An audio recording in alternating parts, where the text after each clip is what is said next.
ਸਤਿ ਸ਼੍ਰੀ ਅਕਾਲ। ਮੈਂ ਨਿਮੀ ਸਿੰਘ ਇੱਕ ਵਾਰ ਫਿਰ ਤੋਂ ਤੁਹਾਡੇ ਸਾਰਿਆਂ ਦਾ ਨਿੱਘਾ ਸਵਾਗਤ ਕਰਦੀ ਹਾਂ। ਦਰਸ਼ਕੋ, ਹਾਲੀ ਤੱਕ ਮੈਂ ਤੁਹਾਡੀ ਮੁਲਾਕਾਤ ਸੰਗੀਤ ਦੀਆਂ ਜਾਣੀ ਮਾਨੀਆਂ ਹਸਤੀਆਂ ਦੇ ਨਾਲ ਕਰਵਾਉਂਦੀ ਆਈ ਹਾਂ, ਪਰ ਹੁਣ ਅਸੀਂ ਤੁਹਾਡੀ ਮੁਲਾਕਾਤ ਗੁਰੂ ਦੇ ਉਹਨਾਂ ਪਿਆਰਿਆਂ ਨਾਲ ਕਰਵਾਉਣ ਲੱਗੇ ਹਾਂ ਜੋ ਆਪਣੇ ਸੁਰੀਲੇ ਸ਼ਬਦਾਂ ਦੇ ਨਾਲ ਸਾਨੂੰ ਪਰਮਾਤਮਾ ਦੇ ਨਜ਼ਦੀਕ ਲਿਜਾਣ ਦੀ ਕੋਸ਼ਿਸ਼ ਕਰਦੇ ਹਨ। ਤੇ ਅੱਜ ਅਸੀਂ ਤੁਹਾਡੀ ਮੁਲਾਕਾਤ ਬੜੇ ਹੀ ਸੁਰੀਲੇ, ਮੋਹਵੰਤੇ, ਗੁਰੂ ਸਵਰੇ ਭਾਈ ਸਾਹਿਬ ਭਾਈ ਹਰਜਿੰਦਰ ਸਿੰਘ ਜੀ ਸ਼੍ਰੀਨਗਰ ਵਾਲੇ ਨਾਲ ਕਰਵਾਉਣ ਲੱਗੇ ਹਾਂ। ਸਤਿ ਸ਼੍ਰੀ ਅਕਾਲ ਜੀ, ਬਹੁਤ ਬਹੁਤ ਸਵਾਗਤ ਹੈ ਜੀ ਤੁਹਾਡਾ। ਭਾਈ ਸਾਹਿਬ ਜੀ, ਸਭ ਤੋਂ ਪਹਿਲਾਂ ਅਸੀਂ ਇਹ ਜਾਣਨਾ ਚਾਹਾਂਗੇ ਕਿ ਤੁਹਾਨੂੰ ਸ਼੍ਰੀਨਗਰ ਵਾਲੇ ਕਿਉਂ ਕਿਹਾ ਜਾਂਦਾ ਹੈ? ਮੈਂ ਜੰਮਪਲ ਜ਼ਿਲ੍ਹਾ ਗੁਰਦਾਸਪੁਰ ਦਾ, ਪੰਜਾਬ ਦਾ। ਮੇਰਾ ਪਿੰਡ ਬਹੁਤ ਛੋਟਾ ਜਿਹਾ, ਜਿਸ ਦਾ ਨਾਂ ਬੱਲੜਵਾਲ, ਦਰਿਆ ਬਿਆਸ ਦੇ ਕਿਨਾਰੇ ਗੁਰੂ ਹਰਗੋਬਿੰਦ ਸਾਹਿਬ ਜੀ ਦਾ ਵਸਾਇਆ ਹੋਇਆ ਇੱਕ ਛੋਟਾ ਜਿਹਾ ਕਸਬਾ ਸ੍ਰੀ ਹਰਗੋਬਿੰਦਪੁਰ। ਉਸ ਤੋਂ ਕਰੀਬਨ 10 ਕਿਲੋਮੀਟਰ ਦੂਰ ਜਿੱਥੇ ਡੇਰਾ ਬਿਆਸ, ਉਸ ਦੇ ਨਜ਼ਦੀਕ ਹੈ।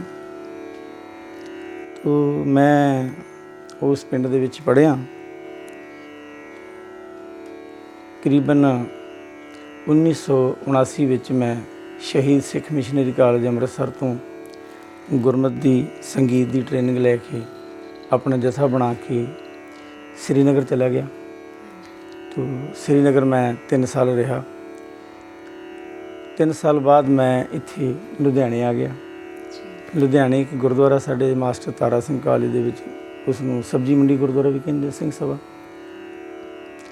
ਉਸ ਗੁਰਦੁਆਰੇ ਵਿੱਚ ਮੈਂ ਆਣ ਕੇ ਤਕਰੀਬਨ 4 ਸਾਲ ਸੇਵਾ ਕੀਤੀ।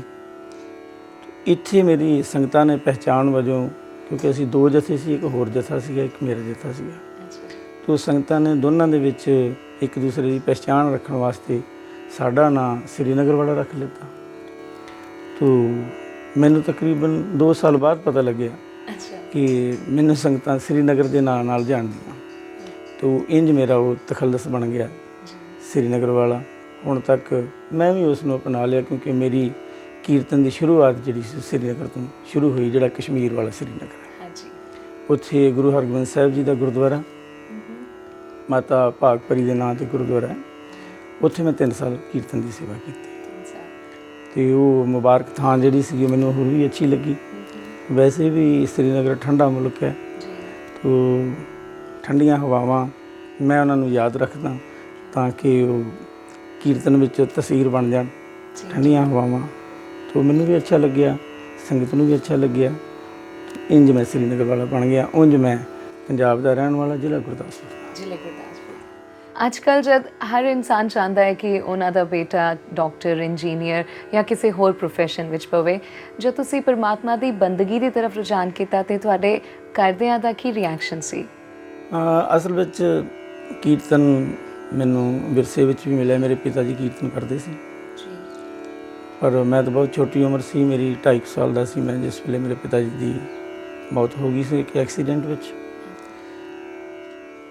ਪਰ ਮੇਰਾ ਰੁਝਾਨ ਜਿਹੜਾ ਸੀਗਾ ਉਹ, ਕਿਉਂਕਿ ਧੁਰ ਤੋਂ ਪਰਮਾਤਮਾ ਦੀ ਜੋ ਅੰਦਰ ਸੰਸਕਾਰ ਬਣਾਏ ਹੋਏ ਸੀ ਉਹਨੇ ਪਿਛਲੇ ਜਨਮਾਂ ਤੋਂ, ਉਹ ਹੌਲੀ ਹੌਲੀ ਜਾਗਰਤ ਹੁੰਦੇ ਗਏ ਜਿਵੇਂ ਜਿਵੇਂ ਮੈਂ ਵੱਡਾ ਹੁੰਦਾ ਗਿਆ। ਤੋ ਮੈਂ 10ਵੀਂ ਜਮਾਤ ਪਾਸ ਕੀਤੀ। ਉਸ ਤੋਂ ਬਾਅਦ ਮੈਂ ਕੀਰਤਨ ਵਾਲੇ ਪਾਸੇ ਆਪਣੇ ਆਪ ਨੂੰ ਪੂਰਾ ਸਮਰਪਿਤ ਕਰ ਦਿੱਤਾ। ਮੇਰੇ ਮਾਤਾ ਜੀ ਦਾ ਬਹੁਤ ਵੱਡਾ ਯੋਗਦਾਨ, ਉਹਨਾਂ ਨੇ ਮੈਨੂੰ ਜ਼ਿਆਦਾ ਪ੍ਰੇਰਨਾ ਦਿੱਤੀ ਕੀਰਤਨ ਕਰਨ ਵਾਸਤੇ। ਅੱਜ ਤੁਸੀਂ ਸਾਡੇ ਨਾਲ ਹੋ ਤੇ ਕਿਉਂ ਨਾ ਸਾਨੂੰ ਤੇ ਸਾਡੇ ਦਰਸ਼ਕਾਂ ਨੂੰ ਕੋਈ ਸ਼ਬਦ ਸੁਣਾਓ। ਮੇਰੀ ਪਹਿਲੀ ਕੈਸਟ ਸੀ ਸਭ ਦੇਸ ਪਰਾਇਆ, ਕਿਸ ਪੈ ਖੋਨੂੰ ਗੰਠੜੀ ਦੁਖੀ ਪਰ ਆਇਆ। ਉਹ ਪਹਿਲਾਂ ਤਾਂ ਉਹ ਕੈਸਟ ਜਿਹੜੀ ਸੀ, ਕਿਉਂਕਿ ਮੈਨੂੰ ਕੋਈ ਬਹੁਤੇ ਲੋਕ ਜਾਣਦੇ ਨਹੀਂ ਸੀ, ਇਸ ਕਰਕੇ ਬਹੁਤ ਸਰੋਤਿਆਂ ਤੱਕ ਪਹੁੰਚੀ ਨਹੀਂ। ਪਰ ਉਸ ਤੋਂ ਬਾਅਦ ਇੱਕ ਕੈਸਟ ਆਈ ਸੀ ਮੇਰੀ, ਗੱਲੀ ਜੋਗ ਨਾ ਹੋਈ, ਉਹ ਸਰੋਤਿਆਂ ਨੇ ਬਹੁਤ ਪਸੰਦ ਕੀਤੀ। ਉਸ ਤੋਂ ਬਾਅਦ ਫਿਰ ਇਹ ਕੈਸਟ ਨੂੰ ਦੁਬਾਰਾ ਸਰੋਤਿਆਂ ਨੇ ਪਸੰਦ ਕੀਤਾ। ਮੈਂ ਤੁਹਾਨੂੰ ਉਹ ਸ਼ਬਦ ਸੁਣਾਉਂਦਾ।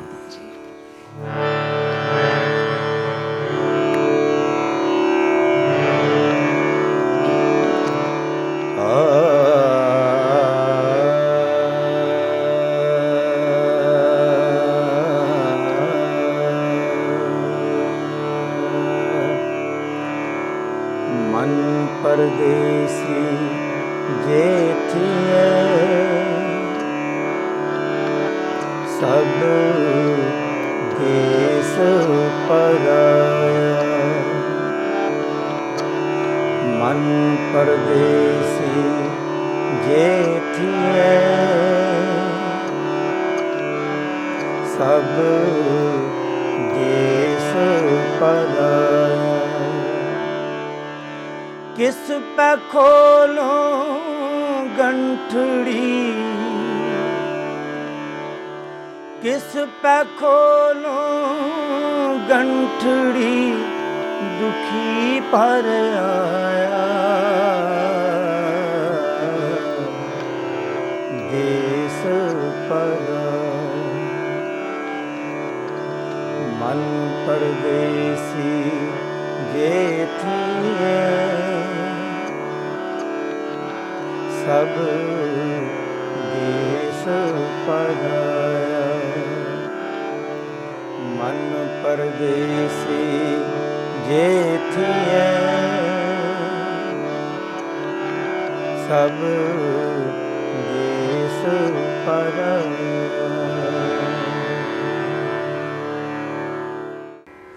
ਭਾਈ ਸਾਹਿਬ ਜੀ, ਜਦ ਤੁਸੀਂ ਸਾਧ ਸੰਗਤ ਦੇ ਵਿੱਚ ਸ਼ਬਦ ਉਚਾਰਦੇ ਹੋ, ਉਸ ਪਰਮਾਤਮਾ ਦੀ ਬੰਦਗੀ ਕਰਦੇ ਹੋ, ਤੇ ਸਾਧ ਸੰਗਤ ਹੀ ਆਪਣੇ ਆਪ ਨੂੰ ਉਸ ਪਰਮਾਤਮਾ ਦੇ ਬਹੁਤ ਹੀ ਨਜ਼ਦੀਕ ਮਹਿਸੂਸ ਕਰਦੀ ਹੈ, ਕਾਫੀ ਲੀਨ ਹੋ ਜਾਂਦੇ ਨੇ ਇੰਨੀ ਮਿੱਠੀ ਬਾਣੀ ਸੁਣ ਕੇ।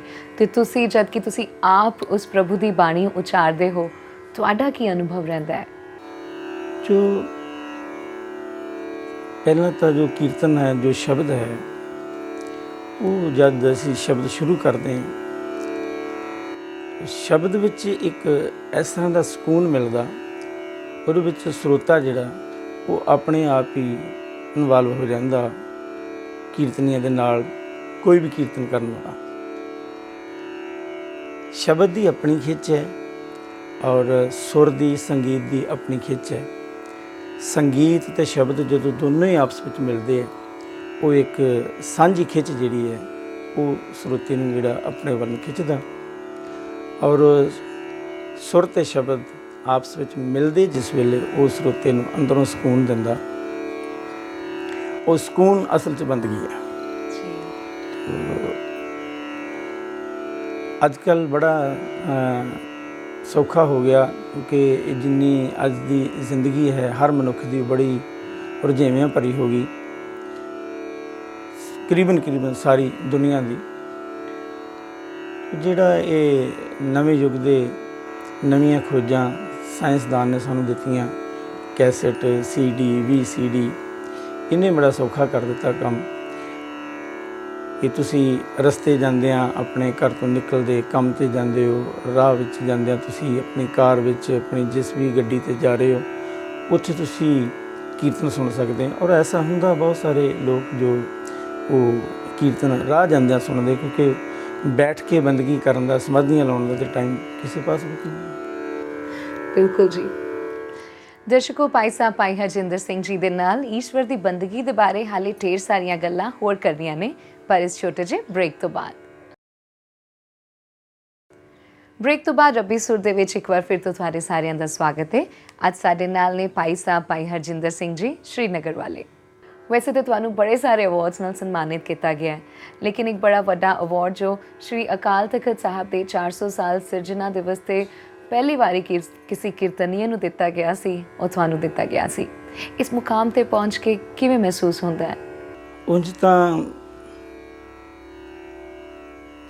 ਕੀਰਤਨੀਏ ਵਾਸਤੇ ਸਭ ਤੋਂ ਵੱਡਾ ਜੋ ਸਨਮਾਨ ਹੈ, ਉਹ ਜਦੋਂ ਸਰੋਤਾ ਕੀਰਤਨ ਸੁਣ ਕੇ ਸਾਨੂੰ ਸ਼ਾਬਾਸ਼ ਦਿੰਦਾ, ਜਾਂ ਉਹ ਸਰੋਤੇ ਅੰਦਰੋਂ ਭਿੱਜ ਕੇ, ਕਈ ਵਾਰੀ ਮੈਂ ਦੇਖਿਆ ਕੀਰਤਨ ਕਰਦਿਆਂ ਉਹ ਇੰਨੇ ਭਿੱਜ ਜਾਂਦੇ ਆ, ਇੰਨੇ ਕੀਰਤਨ ਵਿੱਚ ਲੀਨ ਹੋ ਜਾਂਦੇ, ਉਹਨਾਂ ਦੀਆਂ ਅੱਖਾਂ ਵਿੱਚੋਂ ਹੰਝੂ ਨਿਕਲਦੇ। ਸਭ ਤੋਂ ਵੱਡਾ ਤਾਂ ਉਹੀ ਸਾਡੇ ਵਾਸਤੇ ਸਨਮਾਨ ਹੁੰਦਾ। ਫਿਰ ਵੀ ਇੱਕ ਪਿਆਰ ਦਾ, ਇੱਕ ਸਤਿਕਾਰ ਦਾ ਇਜ਼ਹਾਰ ਕਰਨ ਦਾ ਤਰੀਕਾ ਜੋ ਮਨੁੱਖ ਨੇ ਲੱਭਿਆ, ਉਹਦੇ ਵਿੱਚ ਸ੍ਰੀ ਅਕਾਲ ਤਖਤ ਸਾਹਿਬ ਨੇ ਮੈਨੂੰ ਪਿਛਲੇ ਸਾਲ ਸ੍ਰੀ ਅਕਾਲ ਤਖਤ ਸਾਹਿਬ ਦੀ 400 ਸਾਲਾ ਸਿਰਜਣਾ ਪੁਰਬ 'ਤੇ ਇੱਕ ਸਨਮਾਨ ਦਿੱਤਾ ਗਿਆ ਕੀਰਤਨ ਦੇ ਵਜੋਂ। ਕੀਰਤਨੀਆਂ ਦਾ ਸਤਿਕਾਰ ਕੀਤਾ। ਉਹ ਸਭ ਜੋ ਸਤਿਕਾਰ ਹੈ ਗੁਰੂ ਦੇ ਸ਼ਬਦ ਕਰਕੇ, ਮੈਂ ਉਸ ਨੂੰ ਇੰਝ ਮਹਿਸੂਸ ਕਰਦਾ ਕਿ ਉਹ ਸਨਮਾਨ ਮੇਰਾ ਹੱਡ ਮਾਸ ਦਾ ਨਹੀਂ, ਗੁਰੂ ਦੇ ਸ਼ਬਦ ਦਾ ਸਨਮਾਨ ਹੈ। ਔਰ ਮੈਂ ਉਸ ਅੱਗੇ ਸਿਰ ਵੀ ਝੁਕਾਉਣਾ, ਸ੍ਰੀ ਅਕਾਲ ਤਖਤ ਸਾਹਿਬ ਅੱਗੇ, ਉਸ ਪਰਮਾਤਮਾ ਦਾ ਸ਼ੁਕਰਗੁਜ਼ਾਰ ਵੀ ਕਰਦਾ ਜਿਨੇ ਮੈਨੂੰ ਕੀਰਤਨ ਦੀ ਦਾਤ ਬਖਸ਼ਿਸ਼ ਕੀਤੀ ਤੇ ਮੈਨੂੰ ਸੰਗਤਾਂ ਵੱਲੋਂ ਸ੍ਰੀ ਅਕਾਲ ਤਖਤ ਸਾਹਿਬ ਤੋਂ ਜੋ ਮਾਣ ਦਿੱਤਾ ਗਿਆ ਗੁਰੂ ਦੇ ਸ਼ਬਦ ਕਰਕੇ, ਉਹ ਮੇਰੇ ਵਾਸਤੇ ਮੇਰੀ ਜ਼ਿੰਦਗੀ ਦਾ ਸਭ ਤੋਂ ਵੱਡਾ ਸਨਮਾਨ ਹੈ। ਇੱਕ ਆਮ ਇਨਸਾਨ ਅੱਜ ਜਿਸ ਦੀ ਲਾਈਫ ਕਾਫੀ ਬਿਜ਼ੀ ਹੈ, ਆਪਣੇ ਰੁਝੇਵਿਆਂ ਦੇ ਵਿੱਚ ਉਹ ਰੁੱਝਿਆ ਹੋਇਆ ਹੈ, ਐਸੇ ਵਿੱਚ ਤੁਹਾਡੇ ਉੱਪਰ ਉਸ ਪਰਮਾਤਮਾ ਦੀ ਬਖਸ਼ਿਸ਼ ਹੈ ਕਿ ਤੁਸੀਂ ਪਰਮਾਤਮਾ ਦੀ ਬੰਦਗੀ ਦੇ ਵਿੱਚ ਕਾਫੀ ਸਮਾਂ ਬਤੀਤ ਕਰਦੇ ਹੋ। ਐਸੇ ਵਿੱਚ ਤੁਸੀਂ ਆਪਣੇ ਆਪ ਨੂੰ ਇੱਕ ਆਮ ਆਦਮੀ ਤੋਂ ਕਿੰਨਾ ਕੁ ਵੱਖਰਾ ਮਹਿਸੂਸ ਕਰਦੇ ਹੋ? ਹਰ ਬੰਦਾ ਜਿਹੜਾ ਉਹ ਬੰਦਗੀ ਕਰ ਸਕਦਾ ਪਰਮਾਤਮਾ ਦੀਆਂ ਦਿੱਤੀਆਂ ਹੋਈਆਂ ਦਾਤਾਂ ਨੂੰ ਦੇਖ ਦੇਖ ਕੇ। ਸਿਮਰਨ ਦੇ ਅੱਖਰੀ ਅਰਥ ਹੁੰਦੇ ਯਾਦ ਕਰਨਾ। ਆਪਣੇ ਤਨ ਤੋਂ ਲੈ ਕੇ, ਆਪਣੇ ਸਰੀਰ ਤੋਂ ਲੈ ਕੇ ਜਿੰਨੀਆਂ ਵੀ ਪਰਮਾਤਮਾ ਨੇ ਦਾਤਾਂ ਦਿੱਤੀਆਂ, ਇਹ ਘਰ ਦਿੱਤਾ, ਧੀਆਂ ਪੁੱਤਰ ਦਿੱਤੇ, ਕਾਰੋਬਾਰ ਦਿੱਤਾ, ਆਉਣ ਜਾਣ ਦਾ ਸਾਧਨ ਦਿੱਤਾ, ਹਰ ਇੱਕ ਚੀਜ਼ ਨੂੰ ਦੇਖ ਕੇ ਪਰਮਾਤਮਾ ਨੂੰ ਯਾਦ ਕਰੀ ਜਾਏ, ਇਹ ਉਹਦੀ ਬੰਦਗੀ ਹੈ। ਇਹੀ ਇੱਕ ਤਰੀਕਾ। ਗਾਵਾ ਕੋ ਦਾਤ ਜਾਣਿਆ ਨਿਸ਼ਾਨ, ਇਹ ਬਾਣੀ ਵਿੱਚ ਪੰਕਤੀ ਜਪਜੀ ਸਾਹਿਬ 'ਚ, ਕਿ ਕੋਈ ਉਸ ਨੂੰ ਉਹਦੀਆਂ ਦਾਤਾਂ ਨੂੰ ਦੇਖ ਦੇਖ ਕੇ ਗਾ ਰਿਹਾ, ਇਹ ਉਹਦਾ ਸਿਮਰਨ ਹੈ। ਕੋਈ ਜ਼ਰੂਰੀ ਨਹੀਂ ਕਿ ਜੇ ਉਹਦੇ ਕੋਲ ਸਮਾਂ ਨਹੀਂ ਤੇ ਉਹ ਬੈਠ ਨਹੀਂ ਸਕਦਾ ਤਾਂ ਬੈਠ ਕੇ ਬੰਦਗੀ ਹੋਏਗੀ, ਨਹੀਂ ਚੱਲਦਿਆਂ ਫਿਰਦਿਆਂ ਵੀ ਬੰਦਗੀ ਹੋ ਸਕਦੀ। ਖਾਣ ਲੱਗਿਆਂ ਅਸੀਂ ਪਰਮਾਤਮਾ ਦਾ ਸ਼ੁਕਰ ਕਰੀਏ, ਸੌਣ ਲੱਗਿਆਂ ਸ਼ੁਕਰ ਕਰੀਏ, ਸਾਰੇ ਦਿਨ ਤੋਂ ਕੰਮ ਦੇ ਰੁਝੇਵੇਂ ਤੋਂ ਆਏ ਉਹਦਾ ਸ਼ੁਕਰ ਕਰੀਏ, ਪਰਮਾਤਮਾ ਤੇਰਾ ਸ਼ੁਕਰ ਹੈ ਤੂੰ ਕਾਰੋਬਾਰ ਦਿੱਤਾ, ਇਹ ਅੱਜ ਦਾ ਦਿਨ ਸਫਲ ਹੋਇਆ, ਮੈਂ ਕਾਰੋਬਾਰ ਕਰਦਿਆਂ ਤੇਰੀ ਯਾਦ ਵਿੱਚ ਬਿਤਾਇਆ। ਸੌਣ ਲੱਗਿਆਂ ਫਿਰ ਉਸ ਪਰਮਾਤਮਾ ਨੂੰ ਯਾਦ ਕਰੋ, ਜਦ ਉੱਠੀਏ ਫਿਰ ਤੰਦਰੁਸਤੀ ਦੀ ਦਾਤ ਮੰਗਦਿਆਂ ਹੋਇਆਂ ਕਿ ਤੂੰ ਤੰਦਰੁਸਤੀ ਬਖਸ਼ਿਸ਼ ਕੀਤੀ, ਰਾਤ ਬੀਤੀ ਹੈ ਤੇਰਾ ਸ਼ੁਕਰ ਹੈ। ਸੋ ਇਹ ਬੰਦਗੀ ਆਮ ਵੀ ਬੰਦਾ ਕਰ ਸਕਦਾ। ਭਾਈ ਸਾਹਿਬ ਜੀ, ਤੁਹਾਡੀ ਇੱਕ ਹਾਲ ਹੀ ਵਿੱਚ ਕਸਟ ਆਈ ਹੈ ਜੋ ਕਾਫੀ ਮਕਬੂਲ ਹੋਈ ਹੈ, ਬਿਰਹਾ, ਉਹਦੇ ਵਿੱਚ ਮੈਂ ਚਾਹਾਂਗੀ ਕੋਈ ਸ਼ਬਦ ਤੁਸੀਂ।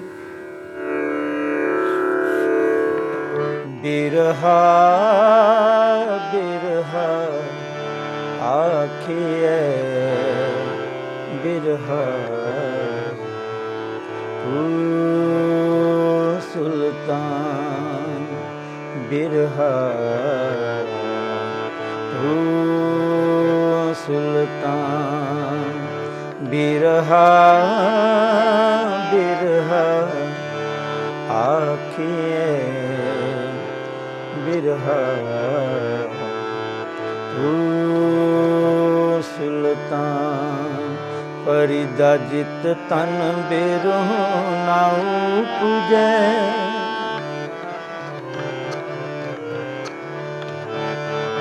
ਜਿਤ ਤਨ ਬਿਰਹੁ ਨਾਉ ਪੂਜੈ, ਸੋ ਤਨ ਜਾਣ ਮਸਾਂ,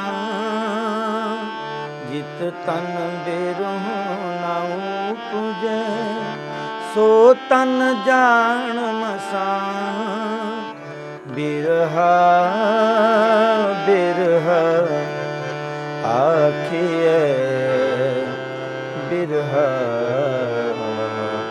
ਤੂੰ ਸੁਲਤਾਨ, ਬਿਰਹਾ ਤੂੰ ਸੁਲਤਾਨ।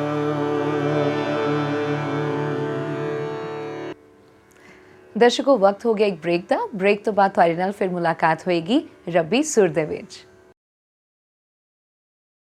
ਬ੍ਰੇਕ ਤੋਂ ਬਾਅਦ ਇੱਕ ਵਾਰ ਫਿਰ ਸਵਾਗਤ ਹੈ ਪ੍ਰੋਗਰਾਮ ਰੱਬੀ ਸੁਰ ਦੇ ਵਿੱਚ। ਤੇ ਦਰਸ਼ਕੋ, ਅੱਜ ਸਾਡੇ ਨਾਲ ਨੇ ਭਾਈ ਸਾਹਿਬ ਭਾਈ ਹਰਜਿੰਦਰ ਸਿੰਘ ਜੀ, ਸ਼੍ਰੀਨਗਰ ਵਾਲੇ।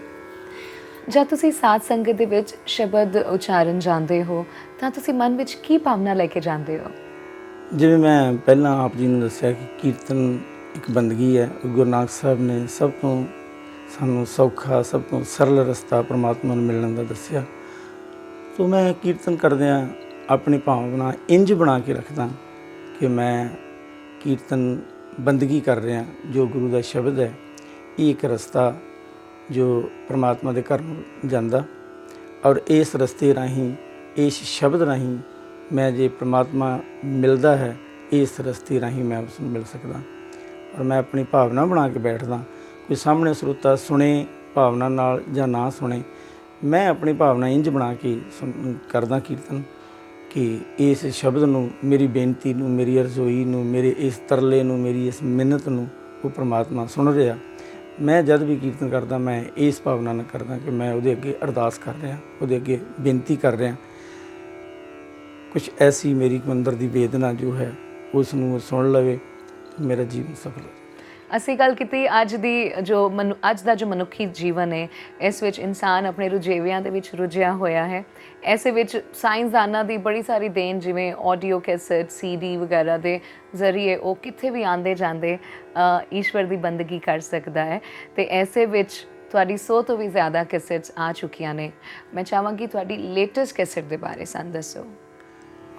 ਮੇਰੀਆਂ ਟੀ ਸੀਰੀਜ਼ ਵਿੱਚ ਔਰ ਸਰਬ ਸਾਂਝੀ ਗੁਰਬਾਣੀ ਵਿੱਚ ਕਾਫੀ ਕੈਸਟਾਂ ਆਈਆਂ ਹੁਣ ਤਕਰੀਬਨ।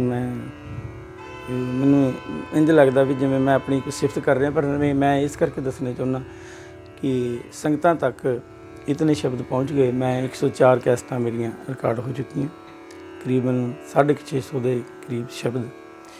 ਉਹ ਮੈਨੂੰ ਇੰਝ ਲੱਗਦਾ ਕਿ ਸੰਗਤ ਜਾਂ ਸਰੋਤਾ ਜਦ ਸੁਣਦਾ ਤਕਰੀਬਨ ਸਾਨੂੰ ਸ਼ਬਦ ਭੁੱਲ ਜਾਂਦੇ, ਆਮ ਸੰਗਤਾਂ ਨੂੰ ਸ਼ਬਦ ਯਾਦ ਹੁੰਦੇ ਆ। ਤੋ ਇੰਝ ਲੱਗਦਾ ਕਿ ਉਹ ਵੀ ਲੋਕ ਬੰਦਗੀ ਦੇ ਕੋਲ ਪਹੁੰਚ ਗਏ, ਪਰਮਾਤਮਾ ਦੇ ਘਰ ਨੂੰ ਰਸਤਾ ਜਾਂਦਾ ਉਸ ਨੂੰ ਅਪਣਾਇਆ। ਤੋ ਮੇਰੀਆਂ 2 ਕੈਸਟਾਂ ਇੱਕ ਡੱਬੀ ਵਿੱਚ ਇਕੱਠੀਆਂ ਹੀ ਆਈਆਂ ਹੁਣ। ਇੱਕ ਦਾ ਨਾਂ ਰਾਜਾ, ਇੱਕ ਦਾ ਨਾਂ ਗੁਰੂ। ਔਰ ਮੇਰੀ ਜੋ ਭਾਵਨਾ ਸੀ, ਜੋ ਰਾਜਾ ਹੈ ਕੋਈ ਹਰ ਸਮਾਨ ਨਹੀਂ ਰਾਜਾ, ਇਹ ਸ਼ਬਦ ਹੈ ਕਿ ਪਰਮਾਤਮਾ ਵਰਗਾ ਇਸ ਸੰਸਾਰ ਵਿੱਚ ਕੋਈ ਰਾਜਾ ਨਹੀਂ ਹੈ। ਦੁਨੀਆ ਦੇ ਜਿਹੜੇ ਰਾਜੇ ਹੈ, ਜਿਹੜੇ ਬਾਦਸ਼ਾਹ ਪਾਤਸ਼ਾਹ, ਉਹਨਾਂ ਦੀ 4 ਦਿਨ ਦੀ ਜ਼ਿੰਦਗੀ, ਪਰ ਪਰਮਾਤਮਾ ਹਮੇਸ਼ਾ ਹਰ ਵੇਲੇ ਆਦ ਸੱਚ ਜੁਗਾਦ ਸੱਚ ਹੈ ਵੀ ਸੱਚ ਨਾਨਕ ਹੋਸੀ ਵੀ ਸੱਚ। ਔਰ ਉਹਦੇ ਨਾਲ ਮੈਂ ਇੱਕ ਹੋਰ ਕੀਤਾ ਕਿ ਉਹ ਰੈਪਰ 'ਤੇ ਨਿਸ਼ਾਨ ਸਾਹਿਬ ਵੀ ਲਗਵਾਇਆ ਕਿ ਦੁਨੀਆ ਵਿੱਚ, ਸੰਸਾਰ ਵਿੱਚ, ਇਸ ਸ੍ਰਿਸ਼ਟੀ ਵਿੱਚ ਝੰਡਾ ਜਿਹੜਾ ਹੈ ਉਹ ਕੇਵਲ ਪਰਮਾਤਮਾ ਦਾ ਝੁਲਦਾ। ਅਤੇ ਉਸ ਪਰਮਾਤਮਾ ਨੂੰ, ਉਸ ਰਾਜਾ ਨੂੰ ਮਿਲਾਉਣ ਵਾਲਾ, ਜਿਹਦਾ ਸਭ ਤੋਂ ਉੱਚਾ ਨਿਸ਼ਾਨ ਸਾਹਿਬ ਝੰਡਾ, ਉਸ ਨੂੰ ਮਿਲਾਉਣ ਵਾਲਾ ਗੁਰੂ ਹੈ। ਉਹ ਗੁਰੂ ਦੀ ਸਿਫਤ ਵਿੱਚ ਇੱਕ ਸ਼ਬਦ, ਇੱਕ ਕੈਸਟ ਵਿੱਚ ਗੁਰੂ ਦੀ ਸਿਫਤ ਕੀਤੀ ਗਈ, ਇੱਕ ਕੈਸਟ ਵਿੱਚ ਪਰਮਾਤਮਾ ਦੀ ਸਿਫਤ ਕੀਤੀ ਗਈ। ਉਹ 2 ਕੈਸਟਾਂ ਜਿਹੜੀਆਂ ਇੱਕ ਹੀ ਡੱਬੀ ਦੇ ਵਿੱਚ ਹੈ, ਇੱਕ ਦਾ ਨਾਂ ਰਾਜਾ, ਇੱਕ ਦਾ ਨਾਂ ਗੁਰੂ। क्या बात है, गुरु बिन समझ ना आवे। भाई साहब जी, ਅੱਜ जद कि साडा प्रोग्राम ना सिर्फ सिख कौम के लोग ही बल्कि हर मज़हब का इंसान वेख रहा है, और हर मज़हब के हर गुरु ने परमात्मा नाल मिलन का एक जरिया, एक तरीका दस्या। मैं चाहांगी कि प्रोग्राम के आखिर विच तुसी सारिਆਂ ਨੂੰ कोई ना कोई सुनेहा जरूर दे के जाओ।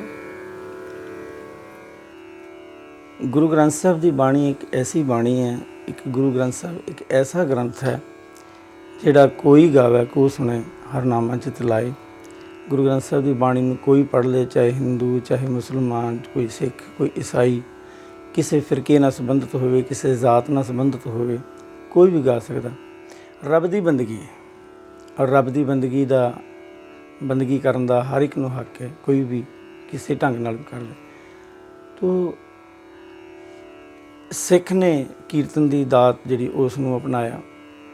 उंज कोई बोले राम राम, कोई खुदाए, कोई सिवे गुसैया, कोई अल्लाह है। कोई राम कहे, कोई रहीम कहे, कोई वाहिगुरु कहे, कोई प्रभु कहे, कोई ईश्वर कहे। जिस जिस विच किसी दी शब्द विच कोई आस्था या विश्वास है, प्रतीत है, उस दे हिसाब दे नाल वो अपना उस बंदगी विच लगा रहे।